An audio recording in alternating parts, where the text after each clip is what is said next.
welcome you to the latest in our series of Planning Live. Delighted to welcome John McNairney, the Chief Planner at the Scottish Government. He's very kindly agreed to come along today to give us an update on planning reform.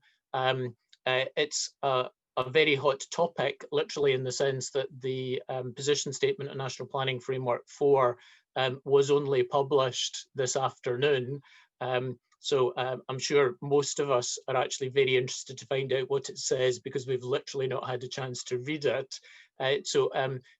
John said that he would start with an outline, and because he asked nicely, we've allowed him to have some slides, which isn't what we normally do, but it usefully illustrates what he's going to talk about. And he did promise it's not death by PowerPoint. So it seemed like a good way of doing things. So I'll shut up now and pass over to John. Okay, Neil, thanks very much for that introduction, and good afternoon, everybody. It's been a busy week for us, certainly, and I guess it's been a busy and a challenging year for everyone, actually. COVID, the pandemic, has cut across our work. It's given us all sorts of challenges around how we work. And we're still reflecting on what that might mean for planning in place going forward. But this afternoon, I'll speak really briefly, I think, in terms of giving you an update on planning reform. When the pandemic struck and we went into lockdown, like other organisations, our work programme was disrupted. We redeployed people from my team into some other parts of the government for higher priorities. Our digital team, for example, pivoted to support COVID in different ways and to work on communication tools. We concentrated with others on ensuring that we could keep the planning system operating. And I think generally that all of the stakeholders and service providers have done a really good job of keeping the system moving along. There will always be some challenges around different elements of the system, but by and large, we've been able to keep the system moving forward. And I think I would like to thank some of the people who helped us in those early weeks and months of responding to COVID, particularly the business community, our heads of planning, who at very short notice were engaging with us on the things that we could do to support the system by introducing emergency legislation, or by checking the content of letters from myself or Mr. Stewart, our minister, to encourage flexibility in the system. And things continuing to operate. But our work programme was disrupted, and we'll revise the forward programme in the coming weeks so that you're all clear on what's likely to be coming forward over the next 6 months onwards. So if I could go on to that next slide. This is just a helpful reference for everybody, I think, to just get up to speed on what we've done recently, what's likely to come between now and the election, and then what's going to follow beyond that. And I'm going to major on the position statement because it's just out. There's a lot of material and work and support and data underneath that. But other things that we've recently concluded are our consultation on the first phase of permitted development. So I think we've got 4 phases coming forward. That first phase dealt with support for climate change, for restoration of peat. It dealt with support for digital, for agricultural development, and some support for active travel. And we'll be looking to put regulations into the Parliament this side of Christmas. We've also consulted on short-term lets, both on planning and our colleagues in housing and regeneration for the licensing aspects of that. And timing for regulations is uncertain, but we're still reflecting on the issues that have been raised on that consultation. We've also consulted on pre-application consultation, that essentially being some of the detail around the proposed second pre-application meeting. On Tuesday of this week, we published a digital strategy for planning. This has been a big piece of work for our team. We've worked on this for some years. initially taking views from those who use the system, householders, small developers, members of the public, and major developers as well, around what they see as the challenges to the system, and then reflecting on how digital can help make the system be slicker, more inclusive, more efficient, not just in terms of development management and our local development plans, but in terms of how we can use data more effectively to join up around infrastructure and around all sorts of elements of the system, and including tools that we can bring forward to ensure that we have stronger community engagement. And we're grateful to all sorts of people for supporting that work over the last couple of years, including the Digital Task Force, which Mr. Stewart has led. So there's a lot there in that statement. It's underpinned by £35 million of capital investment. And in the spring, we'll launch that programme of work and explain more about where that money is going to be invested over the 5 years that we expect to develop that strategy. So published on Tuesday, I would commend that to you. It's online just now. As Neil has said, this afternoon we published the National Planning Framework 4 position statement. This is just what it says. It's where we are just now. That position statement is needed to fill the gap between where we would have been had we not had COVID and the election as scheduled, because we had originally intended to have the National Planning Framework in the Parliament around now, but it will go into the Parliament next September. So this position statement is basically reflecting, this is what we've heard from our early engagement. This is what we've seen from the evidence and data that we've currently got, and this looks like the direction of travel. It's not a consultation document. We are asking for views on what people think about it, but we're not formally consulting on a change to planning policy at this point. That formal consultation will start next year when the document goes into the Parliament. So it's very much telling you what we've heard, where we think we're going. Yesterday, we also published development planning transitional arrangements, which is quite important in terms of thinking going forward. And by the election, we'll be looking at consulting on those regulations around pre-application consultation. We'll be doing consultation on mediation guidance, on development planning and the regulations, on local place plans and those regulations. We'll be moving forward research on community engagement, and we're already doing a lot of work on place. That will include a refresh of the place standard tool and some variations on that to support children and young people's engagement, and also a design version. That will be coupled with a new place website, which is a collaboration between ourselves and housing and regeneration colleagues that can give much more information and interaction around place issues. And beyond that, post-election, we'll be looking at further development management implementation following from the Act, taking forward master plan and consent areas, and thinking about the infrastructure levy. But as a forerunner to that, we will be carrying out a review, initially research into the effectiveness of Section 75. There's also issues that we need to move forward around the appointment of the performance coordinator, the role of the chief planning officer in local government, and of course planning fees, which an essential ingredient as far as planning authorities and development industry are concerned, but also something that we had to postpone post-COVID. So if I can go into the next slide. This first slide is an overview of the scope of the position statement that we published today. It's really describing to you the themes that are in the position statement. 4 themes: net zero, resilient communities, a well-being economy, and better places.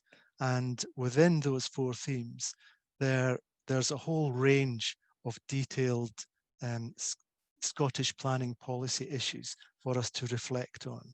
And we do reflect on what people have told us and what might be considerations going forward. So not firm propositions, but a direction of travel in terms of our thinking. The map on the left, which looks cluttered, is actually a reflection of a co-production of the position statement and a co-production of the National Planning Framework. And that's the indicative regional spatial strategies that we've received from planning authorities, either working individually or in partnership across the country. So I think we have 14 different indicative regional spatial strategies. Those that are published in summary form today, and again, very much of interest, I think, in the different priorities around the country perceived from local government partners. So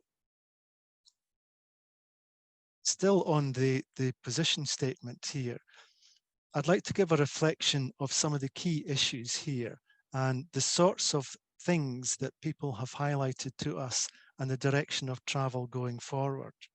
So the structure of the statement itself, the position statement, is essentially, this is what you've told us and here's what our strategy will consider. There's a focus on climate change. This has already been flagged in the programme for government. The National Planning Framework is intended to be a response to support the net zero agenda. And that focus on climate change is likely to be a guiding principle for our plans and our decisions going forward. So what might that mean? It might mean driving forward the concept of 20-minute neighbourhoods, a stronger preference for using our existing infrastructure and our existing buildings, moving away from our reliance on greenfield into brownfield development. It means supporting town centres, investing in digital, investing in local place and communities. It's likely to mean investing in nature-based solutions, supporting repowering and expanding wind farm development. So in those four themes, we can look forward to consideration around the global climate emergency being a material consideration for appropriately located renewable energy developments. We can look forward to updating the framework for onshore wind and reflecting the role of support mechanisms, including the role of the bank to support net zero. In terms of that category of resilient communities, we can look forward to alignment with the agenda around Housing 2040 to set out a long-term view for the delivery of housing.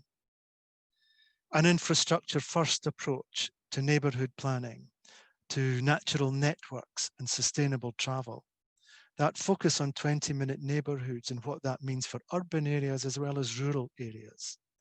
A stronger focus on community engagement. A focus on health and on people.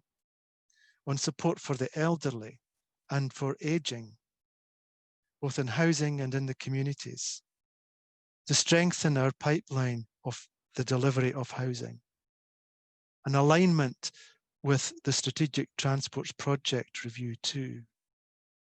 Being proactive about new uses in town centres and including new homes in town centres. For our well-being economy, we can look forward to considering a place-based investment approach, stronger and sharper support for the place principle, creating certainty for investors, for more flexibility for housing that supports the rural economy, support for heat networks, for digital, for zero carbon infrastructure, for decarbonising our transport, and for having a values-led approach to inward investment that will enable a technologically enabled net zero economy with the principles of fair work, sustainable, inclusive growth at the heart. In terms of better, greener policy, what might that mean? It might mean building on the review of our town centre action plan, a stronger policy on design and placemaking, It might enhance policy on vacant and derelict land, encouraging development in rural areas to support economic growth, and being mindful of one of the outcomes of the National Planning Framework being to increase the population of our rural areas, to protect and to restore the natural environment, to adapt our coastline to climate change impacts, and to stronger use of the place standard tool in our communities. We're broadening the mix of use in our town centres to ensure vitality and viability.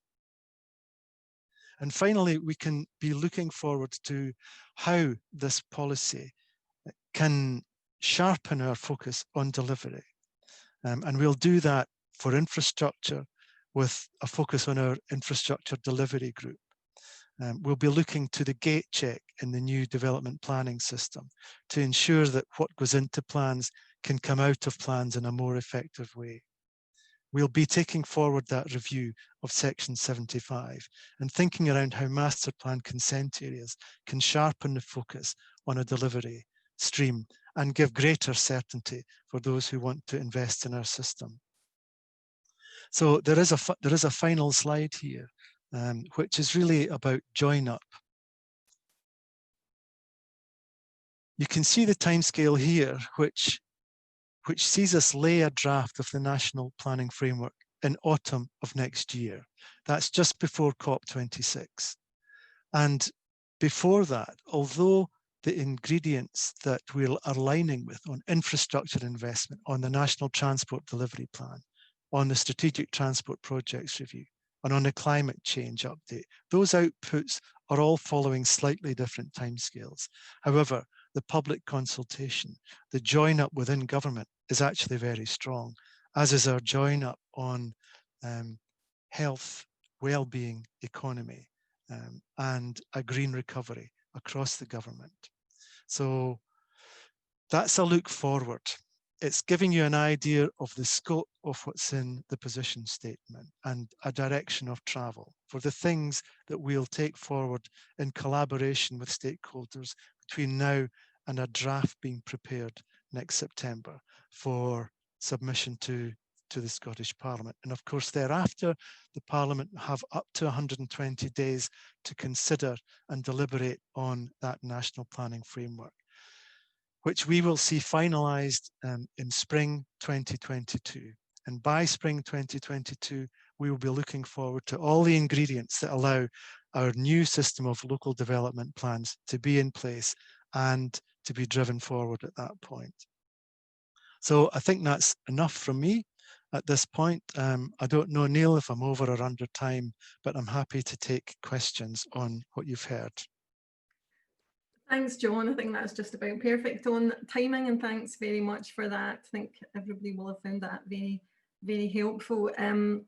So I wondered if I could kick off with a few questions for you relating to infrastructure, which obviously is a key theme through a number of government documents and consultation at the moment. We've got the infrastructure investment plan that's under consultation at the moment, but I see that the infrastructure first approach is mentioned multiple times in the position statement from the very quick look I've had at that already today, and you've mentioned it yourself in the overview.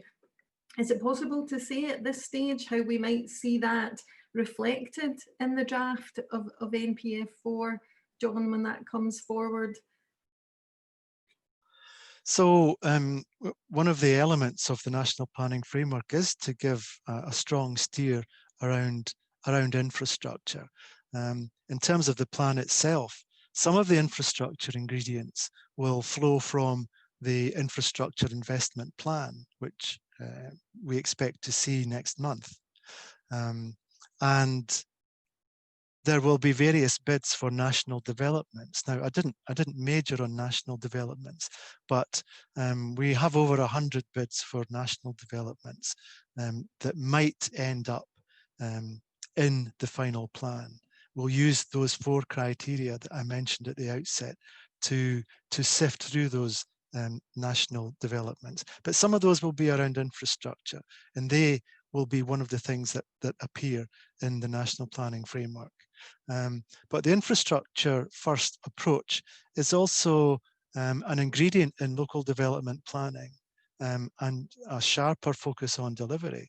So we're looking for an infrastructure approach to neighbourhood planning, so that we see soft and hard infrastructure thought about rather than just say housing and other allocations. So I think the new development plan system is likely to help us in that, but the national planning framework can help us define the sorts of things that we expect to see in the local development plan. So that new system of development plans won't be supported with statutory supplementary guidance.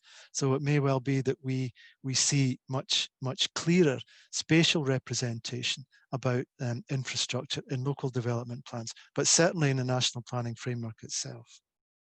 Oh, okay, and so what do you see then as being the sort of key inputs or ingredients from stakeholders that are going to help that work in practice, John, given that approach will be filtering down through the plan hierarchy, as it were?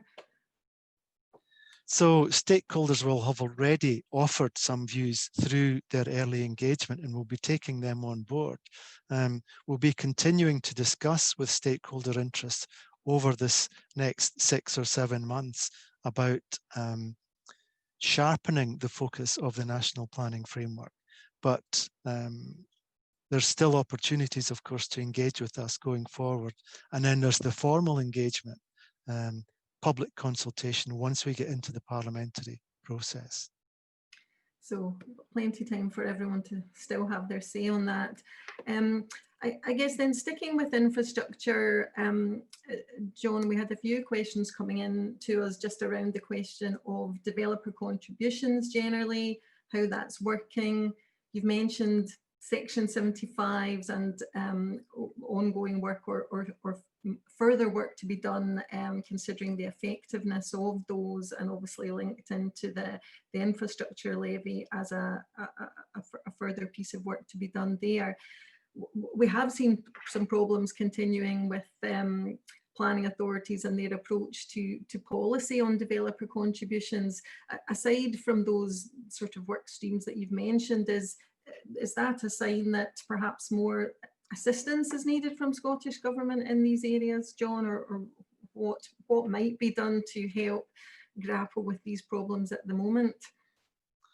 So I think some of the issues that you're referring to there, Karen, will be the approach to statutory supplementary guidance, where we have in the past either intervened or directed modifications or possibly rejected guidance for different reasons. So on that first part, I think there's 2 elements here. We've previously offered guidance around the submission of supplementary guidance, essentially saying there has to be a hook in the plan under the current arrangements for that statutory supplementary guidance. And that supplementary guidance, if it's about developer contributions, has to respect the tests that we need to see around a proper connection to the development, etc. And both of those areas, either an inadequate hook in the plan or lack of coherence in what's actually been produced, has given cause for the issues. So whether or not we need to do more in terms of guidance, that's certainly an explanation, I think, around where problems have arisen. However, I think a key thing here is the complexity of the issue here. And I know from discussions with some councils in recent months, they're dealing with quite hard issues here, trying to predict what the throughput of housing is likely to be over 10 or 20 years, what the relationship is with education and with transport and with health. And recently in discussion with Fife Council, they talked us through in great detail their approach, their investment of a lot of resource in trying to manage these issues. And it does bring into sharp focus how much work has gone into some of the approaches around the country. But really, at the end of the day, you can still find that there's a gap in the funding. So we have to continue to work with authorities to try and help them come to terms with what's probably one of the toughest things for local development plans to actually deliver. Now, some authorities have been able to do that more effectively. I think East Lothian most recently were able to say more coherently in their local development plan. But there's a lot in there, and it's extremely complex. So we have to continue working with partners on that. And as I mentioned, we're looking at a review of the effectiveness of Section 75 as a step before we go further on consideration of the infrastructure levy. Okay, I think that's very fair comment, just recognising the complexity of the whole issue. I think a lot of problems around methodology have been very difficult for the councils to grapple with, and as you say, the effort that is undertaken in that area. I mean, on the infrastructure levy there, John, you were looking at your timeline on towards the end of the slide. Is it possible to say when you think that there may be a further decision taken on that? Is it going to be certainly beyond 2021 from what you're saying? So yes, I think it will be beyond 2021 as matters stand. Our approach, first of all, is to do a review of Section 75. So we're doing research, well, we're just commissioning research now on the effectiveness of Section 75, what more we might be able to get from that. As you know, there's a sunset clause in the primary legislation around the infrastructure levy. So we only have so long before that option evaporates. But we still have thinking to do around the infrastructure levy, and from a personal point of view, although we invested a lot in the research around the infrastructure levy, there were issues around the potential complexity and also around the likely benefit that we could see in terms of the sums of money. I think the research was reflecting £75 million annually across the country. And you know, that doesn't seem of the scale that's going to put right the infrastructure challenges that we have if you compare that to, say, 2 secondary schools across the country over a year. So we have thinking to do on the infrastructure levy, but Section 75 first, Karen. First, okay. So it's very much an open question. Karen, can I just sure. interrupt? There was a question came in that picks up quite neatly there and moves it on a little. Just asking you, John, how far are you linked to the Scottish Land Commission review of land ownership and how that might potentially feed into funding of infrastructure from land value capture? So, well, we haven't progressed work on that, but we are very keen to continue working with the SLC on that and other issues as well.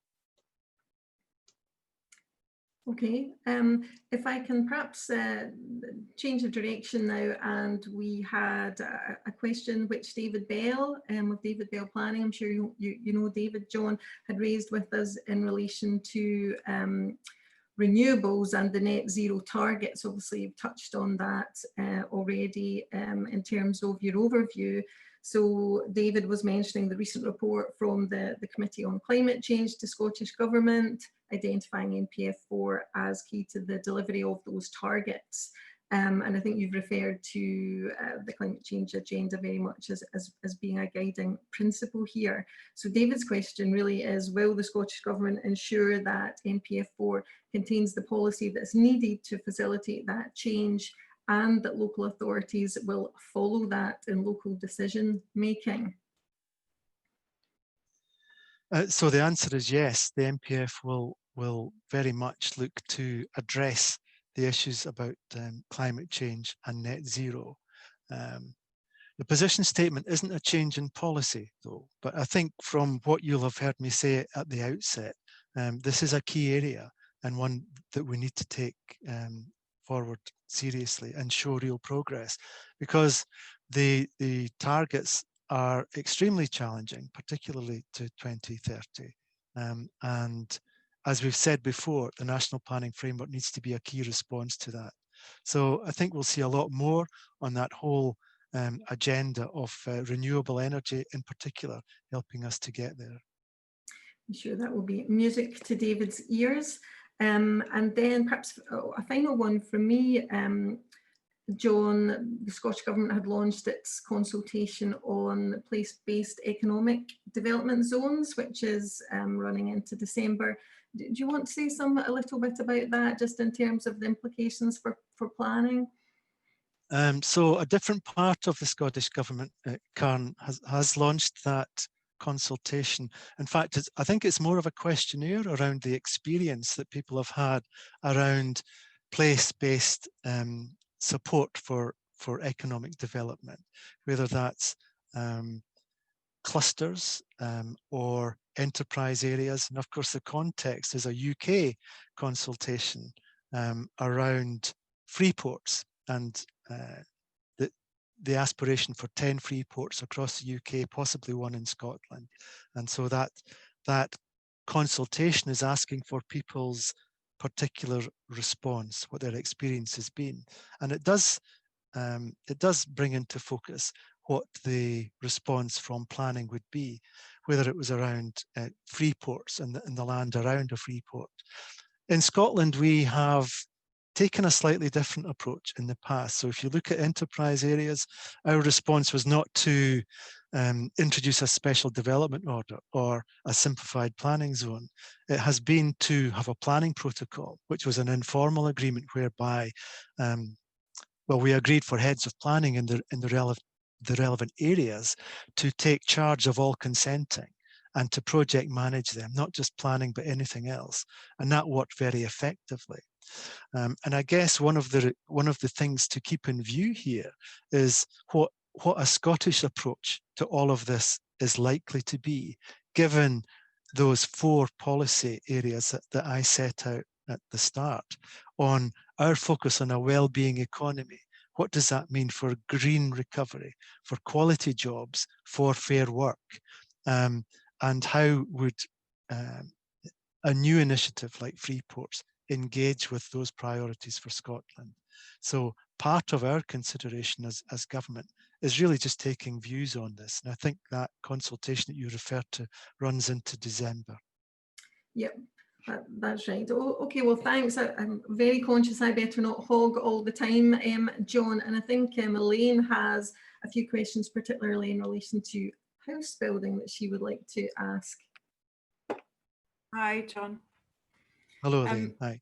You mentioned targets there, but in a different context. So not surprising when I'm talking about housing, you might think that targets are on my mind, because obviously the legislation and the reforms indicated that NPF 4 was going to introduce targets. As you say, this is a position statement. If I look through it and I had a really quick flick, there's no targets in here. Are you able to give any indication of how Scottish Government might be looking at forming the targets? So that will be a work in progress, Elaine. But again, it's a requirement that NPF provides targets in this area. So the approach that was set out, I think, in the spring in a housing technical paper was for the Scottish Government to provide an initial HNDA analysis. We can do that centrally, but that's only a starting point, and that local consideration needs to increase that with engagement with the local partners in the housing partnership, consultation with the private sector. So that is a co-production really of what might end up in the national planning framework. Now, we have a technical working group, and early in the new year, that work will pick up again. So between then and the draft going into Parliament, there will be more work done on how to arrive at a generous target for the supply of land for housing. Good. No, that's handy. I suppose linked to that, I've got the position statement in front of me, and one of the potential policy changes is replacing the current focus on maintaining a 5-year supply of effective housing land with a longer term perspective. Just wanting to check we're not moving away, from making sure that we have enough housing land, because obviously as I read it, it was all about delivery. The changes are all about delivery. So we shouldn't be panicking that's about, replacing the need to make sure we have an appropriate supply of land. So you shouldn't be panicking, because this is a position statement. And as I say, people have made comments to us, and that position statement is a bit of a dialogue. It's saying, this is what you've told us. This is what we think that the likely policy discussions have got to be. So you shouldn't be panicking, because it's not the intention to be bearing down on development, but we might want to be more selective about where development should be. So in terms of 5 years, we have to keep an eye on the fact that the new development plan system will be looking at a longer period. And also there's an element in that position statement around strengthening the pipeline of housing development, so that when the development of one site starts, we should be looking forward to bring forward some of that longer term supply of housing. So the aspiration here is to have a stronger pipeline of the delivery of housing. It's not to bear down on housing, because the delivery of housing is a really high priority for the government. The delivery of affordable housing is a high priority for everyone. And we want to ensure that we can provide greater certainty around that going forward. That's very much the direction of travel. Good. And again, just reading the policy changes, it talks about obviously proactively bringing forward good opportunities, in town centres, remote, rural. Do you think we might start to see NPF 4 being, kind of more specific about locations that you actually want to see development in? Being sort of saying at a national level, sort of saying, and we are definitely going to want to see housing here. Not necessarily as site-specific. The site-specific elements in the National Planning Framework will probably be national developments. And I know that some people have made bids for particular residential developments to be of national importance. But I think the strength of the NPF is that as part of the development plan, it's providing a positive and flexible framework for what we should be seeing in local development plans.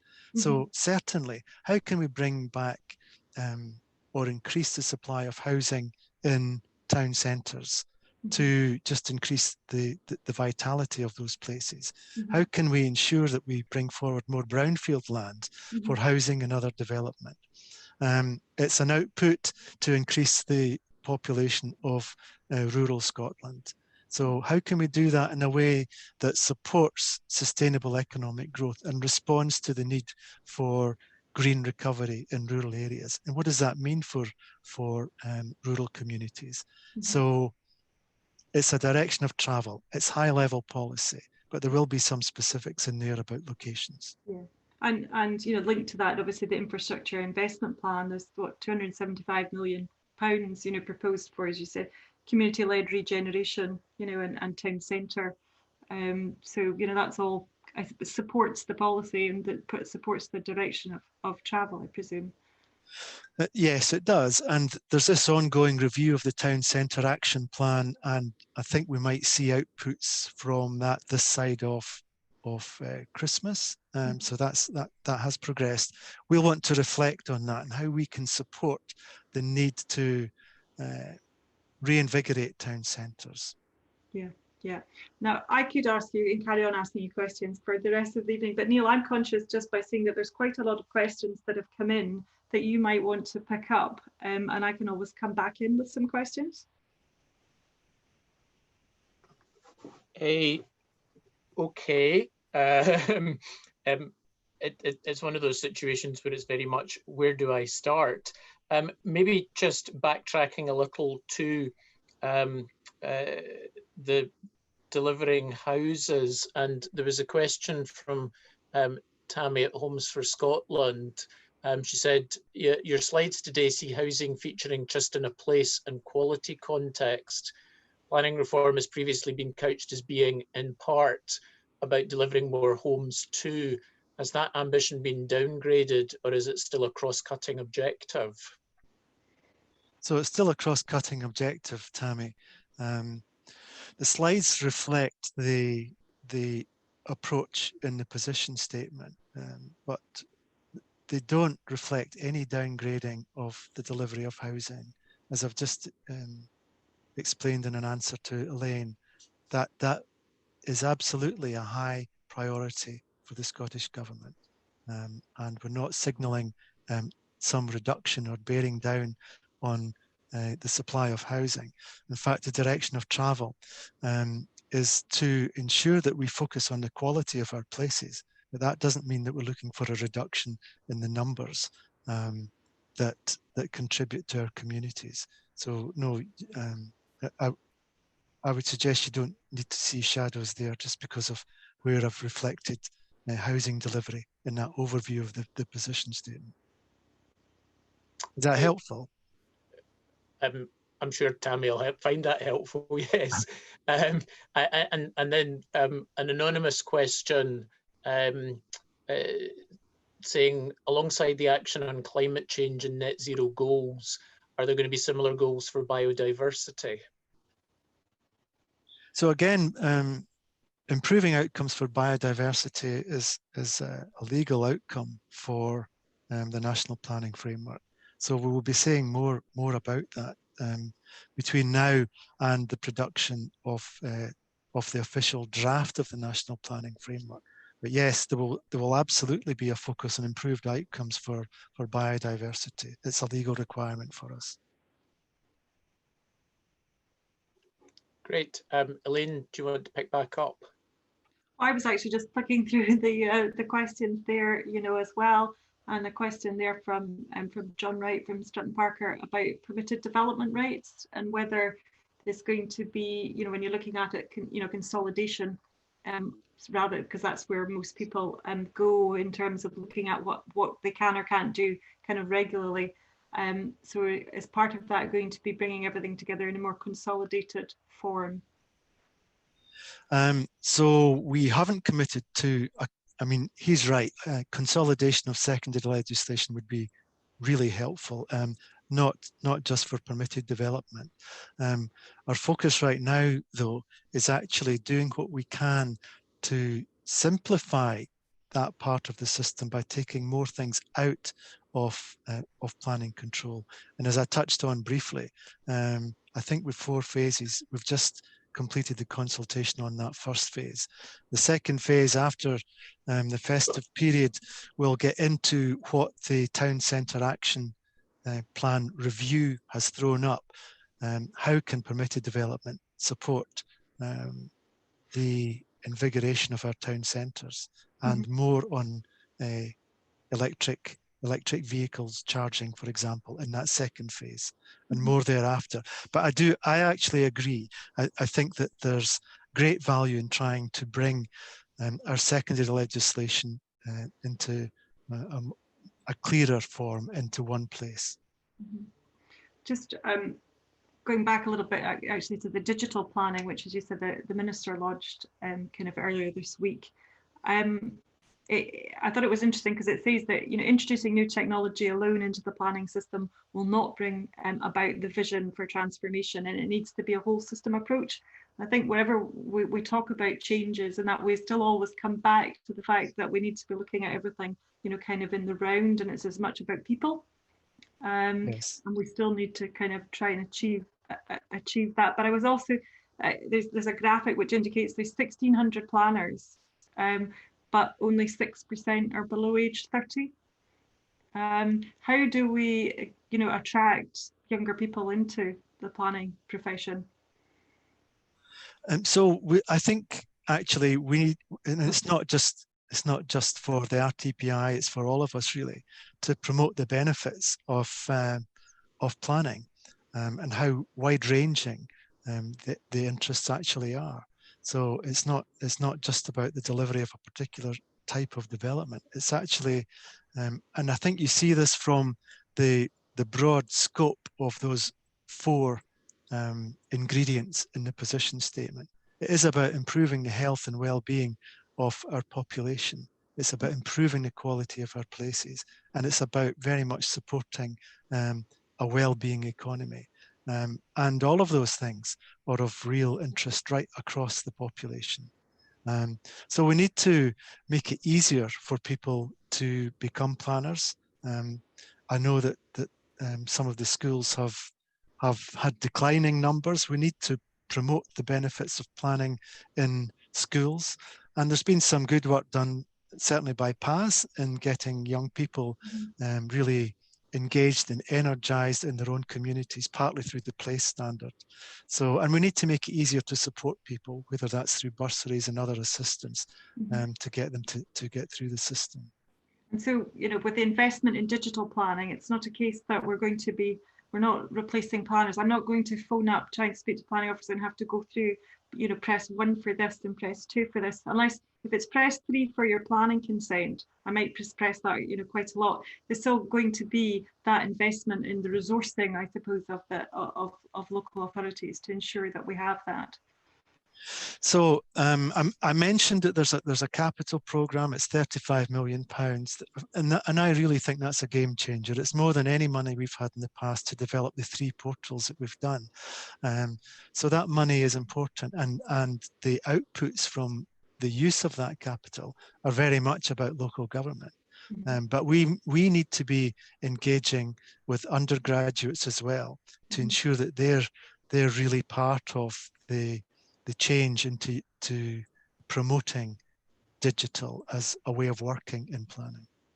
And hopefully, you know, but the Minister's obviously spoken, you know, kind of at length involving children and young persons. So we've got that change now in the legislation, you know, so that you'll see people being involved in planning earlier, which will hopefully, as you say, provide that pipeline of people and the younger people coming into the profession and seeing how. So hopefully that is a whole system approach, you know, all will link together in that way. Yes, I hope so, and that's another requirement for us on the National Planning Framework, to be engaging really actively with young people around the future of the planning system. Yes.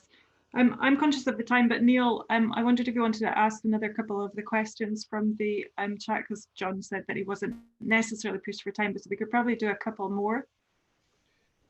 Well, there's a couple actually, which maybe are quite usefully wrapping up. One from David Wood was just asking you to confirm in relation to the draft NPF 4 when the formal public consultation period would be. And I'm sure that's something that everyone will be interested in, so it's probably quite good to just have a reminder of that. Okay, so for the draft NPF 4, that starts when the document goes into the Parliament. And Parliament will be able to take account of the responses to that consultation. What we've published today, the position statement, we have asked questions in there around whether people think this is the right direction of travel. They're high-level questions. So we do expect some feedback from the position statement, albeit it's not proposing specific changes to policy. And I think we make plain in the position statement that that position statement isn't attracting, in our view, weight to planning decisions, just in case people run away with thinking, right, that, you know, we've now changed Scottish planning policy. So I need to underline that point. We're trying to be helpful to let people know where we are in the absence of anything else at this point. And then it's a linked question in a way from Andrew Smith. He's picking up on the fact that the NPF will replace the Scottish Planning Policy document. And as we know, there's some quite detailed policy wording within the SPP at the moment. And he's asking what consultation you're proposing to do in terms of any rewording of those policies in the transposing into NPF. So we'll continue engaging with stakeholders between now and the draft NPF. But again, there will be comments that people make during that formal consultation period that probably will relate to detailed drafting of the SPP. But we will be looking for the National Planning Framework to still have a very coherent steer about all the different ingredients in policy that you see in Scottish planning policy. So it's not going to edit out the purposeful nature of the policies that we have. Right, thanks for that. I think, Elaine, that maybe an appropriate point just to draw the line under the Q&A part. Okay, well, and then it falls to me, John, to thank you for drawing our webinar series to a close. It started in May, back in May, with Neil and I doing our COVID webinar and all the changes that had happened. And since then, and I'm just going to do a quick name check, because I know a lot of them are on the webinar today. We've had Paul McCarry, we had the Minister, of course, we had Lee Sparks, Michaela Sullivan, Rhiannon Moylan, we've had Graham Dodds, we've had Mary Fisher, we've had Fiona Clendell, and if I've missed anybody out, I apologise. But it was a great way, John, to bring it to a close. It was fantastic that you stuck to the programme and got the position statement issued just before you came on air. So we thank you for that. And there's lots, obviously, we're all going to be going away and reading it at length. And even though it's not a consultation, I am sure you're going to get lots and lots of comments. But thank you all. The last thank you is, I suppose, to everybody that's joined us over those the kind of 10 sessions. We've covered lots and lots of topics, had lots and lots of great questions, and hopefully now we have a kind of happy and healthy end to the new year, and we start looking forward to MPF 4 and all the changes that next year will bring, and perhaps another webinar series.